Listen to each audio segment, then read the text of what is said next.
3 degrees. It can be the difference between snow and sleet, wearing a jacket or not. In your day-to-day life, it may not seem significant, but 3 degrees of global warming would be catastrophic. Heat waves, droughts, extreme precipitation, even fire. 3 degrees of warming is really disastrous. First, the UN has warned the world is on track for what it calls a catastrophic 3.1 degrees Celsius of warming this century. So Obama's talking about all of this with the global warming and that, a lot of it's a hoax. It's a hoax. I mean, it's a money-making industry, okay? It's a hoax.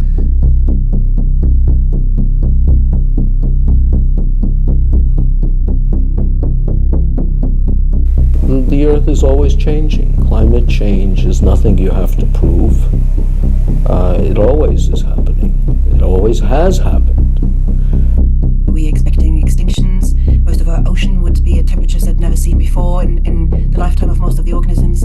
We would be expecting floods, rainfalls. Those storms we have seen in the last months would become even stronger. And ultimately, we're expecting heats and floods to come together and droughts to come together to have real impacts on our ability to grow food for the planet. Alright, so my company has been providing power for so long. I'm the reason this country right now, till today, has electricity. So what are you going to tell me? And for so long, your company is running and it's contributing to the global warming factors that have been coming up on the news. Explain to me, where do the floods come from? What? Explain to me from where the smoke comes from. Contributing to what? Are you a scientist? As what far as I know, the clouds are white. They're not grey. What does the clouds being white have anything to do with my company? Okay. Don't tell me nonsense. You must do your research before you talk up. You talk nonsense. You know what? Someone take this mic off. She's speaking nonsense. I'm done with you. Welcome to Fact or Fiction. My name is Angel van Beek, and today we will be debating whether global warming is indeed fact or fiction. With me today, I have 2 presidential candidates who are neck and neck at the polls for this year's election, and people are curious on their views in regards to global warming. With me, I have Ms. Sajina Mayote for the Democratic Alliance, as well as Mr. Floyd Khoza for the African National Congress. So how this is going to work is I will make a statement and you will raise your hand if you have an opinion to make. Got it? Got it. I am not responsible for global warming. Yes, definitely. I'm not responsible for global warming. Now, as an individual and a business owner, I've been operating for over 3 decades. I've been providing energy to the country for so long, and this nonsensical areas about surrounding my company about this global warming is nothing but a facade.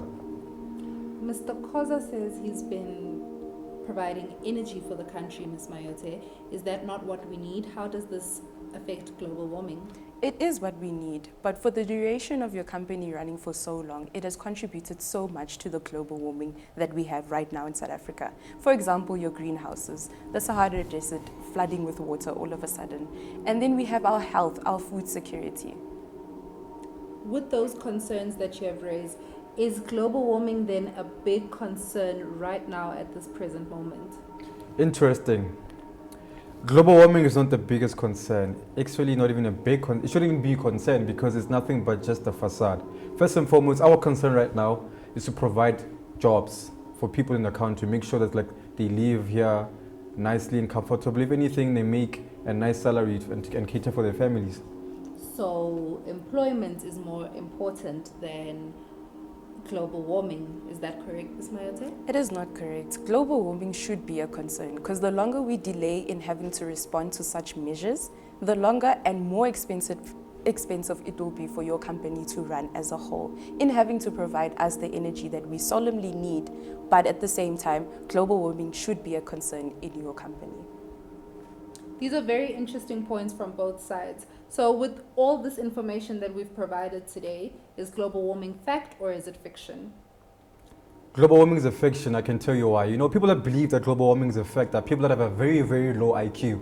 You know, for so many years, the world has been operating under unique levels, right? So now all of a sudden, there's all these nonsensical factors about global warming. I've been providing energy for as long as I could remember.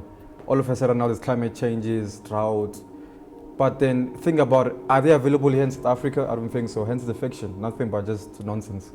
Global warming to me is a fact. It causes floods, like I said, it causes droughts. Same example as the Sahara Desert. It's supposed to be dry, not flooded. And it includes expenses to your company if global warming is not a fact to you, but a fiction. I need you to consider that. Global warming is a real thing. Well, as we can tell, this conversation on global warming being fact or fiction can get very heated very quickly, no pun intended. However, we do not have the luxury of time and we have to cut our debate there. For fact or fiction, I am Angel van Beek.